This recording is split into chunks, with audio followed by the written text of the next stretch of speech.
కేంద్ర ప్రభుత్వం ప్రవేశపెట్టిన అమృత్ భారత్ పథకం ద్వారా దేశవ్యాప్తంగా ఉన్న పలు రైల్వే స్టేషన్లలో ప్రయాణికులకు అవసరమైన అభివృద్ధి కార్యక్రమాలను చేపట్టేందుకు సిద్ధమైందని అందులో భాగంగా కాకినాడ టౌన్ రైల్వే స్టేషన్ అభివృద్ధికి కేంద్రం 50 కోట్ల రూపాయలను కేటాయించిందని దక్షిణ మధ్య railway Vijayawada division senior divisional engineer Chunduri Gautam పేర్కొన్నారు. అమృత్ భారత్ పథకంలో భాగంగా మొదటి విడతగా కాకినాడ టౌన్ రైల్వే స్టేషన్లో సుమారు 31 కోట్లకు పైగా నిర్మాణం చేసిన పలు కట్టడాలను ఆయన పరిశీలించారు. ఈ సందర్భంగా గౌతమ్ కాకినాడ టౌన్ రైల్వే స్టేషన్లో విలేకరులతో సమావేశం నిర్వహించి వివరించారు.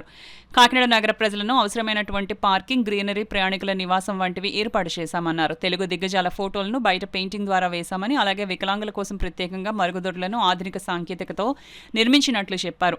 మరో 20 కోట్లతో 2 ప్లాట్ఫామ్ వైపు పనులు ప్రారంభమవుతాయని చెప్పారు. అనంతరం రైల్వే స్టేషన్లో జరుగుతున్న పనులను గౌతమ్ వివరించారు. ఈ సమావేశంలో ACM P Shivprasad, senior DHM M Vamsikanth, PRO Susatra, మందు పర్కర్, టౌన్ రైల్వే స్టేషన్ సిబ్బంది తదితరులు పాల్గొన్నారు.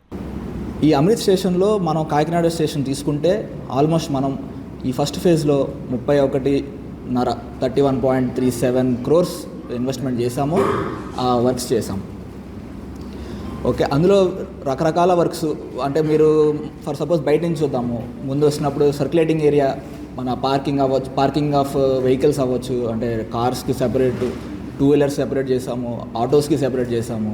అలాగే అదే సర్క్యులేటింగ్ ఏరియాలో కొంచెం ఇదివరకు కొంచెం కంజెస్టెడ్గా ఉండేది, ఎలా పడితే అలా పార్కింగ్ చేసేది, కొంచెం దాన్ని స్ట్రీమ్ లైన్ చేసాము. అండ్ గ్రీనరీ ఇంప్రూవ్ చేయడానికి ట్రై చేసాము, బ్యూటిఫికేషన్ చేయడానికి ట్రై చేసాము. అలాగే మన ఎలివేషన్ అంటే మన స్టేషన్ అపీరెన్స్, దాని లాంగ్ వ్యూలో కానీ వాటిలో ఎలా కనిపిస్తుంది అన్నది కూడా చాలా ఇంప్రూవ్ చేసాము.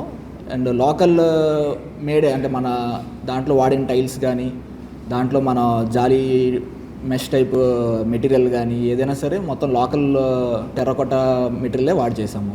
అలాగే మన తెలుగు దిగ్గజాలని కూడా గౌరవించుకోవాలనే ఉద్దేశంతో చాలామంది ఒక 50 వరకు మనం వాళ్ళ డిఫరెంట్ తెలుగు పర్సనాలిటీస్ యొక్క ఇమేజెస్ మనం కాకినాడ సర్క్యులేటింగ్ ఏరియాలో ఇన్కార్పొరేట్ చేయడం జరిగింది. అలాగే అక్కడి నుంచి లోపలికి వస్తే మనం ప్లాట్ఫామ్ సర్ఫేసింగ్ కానీ, ప్లాట్ఫామ్ యొక్క షెల్టర్స్ కానీ, లిఫ్ట్ కానీ, అంటే లిఫ్ట్ ఎఫ్ఓబి రావాల్సి ఉంది, ఫేజ్ 2లో వస్తాయి అవి. ఈ వర్క్స్ ఆల్రెడీ స్టార్ట్ అయినాయి, మీరు చూసుంటారు, ఫౌండేషన్స్ అయ్యి ఉన్నాయి. బట్ ఫేజ్ 2లో అవి కూడా కంప్లీట్ అయిపోతున్నాయి. మరి మనం ఫేజ్ 1లో కంప్లీట్ చేసినవి అయితే ప్లాట్ఫామ్ సర్ఫేస్ చేసాము. ప్లాట్ఫామ్ 1 కంప్లీట్ ప్లాట్ఫామ్ అంతా కూడా సిఓపి చేసాము, అంటే కవర్ ఓవర్ ప్లాట్ఫామ్ చేసాము. అండ్ కొత్తగా మనం ఇప్పుడున్న ఈ waiting hall, premium AC waiting hall చేసాము. దీనికి పక్కనే మన ప్రీమియం మోడ్యులర్ టాయిలెట్స్ కూడా చేసాము ఫర్ ఆల్, మొత్తం మేలు, ఫీమేల్ అండ్ దివ్యాంగజన్ కూడా యాక్సెసిబుల్ ఉండేలాగా. నెక్స్ట్ వచ్చేసి సో ఈ ఫెసిలిటీస్ మనం ప్రొవైడ్ చేసాము. అండ్ ఫేజ్ 2లో ప్లాట్ఫామ్ 2 and 3 కూడా చేయాలన్నది మన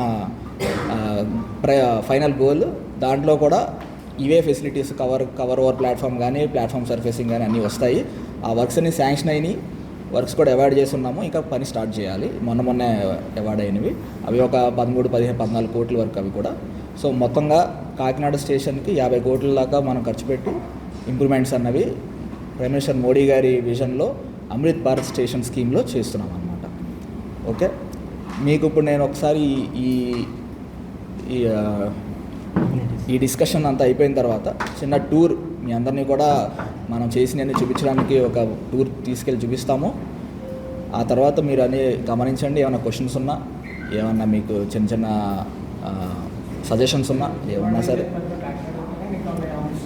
అమృత్ స్టేషన్స్ మొత్తం విజయవాడ డివిజన్లో 21 స్టేషన్స్ ఉన్నాయి. మన పరిసరాల్లో అయితే ఇమ్మీడియట్గా మనకు సామలకోట ఉంది, అనపర్తి ఉంది, తుని ఉంది ఈ చుట్టుపక్కల.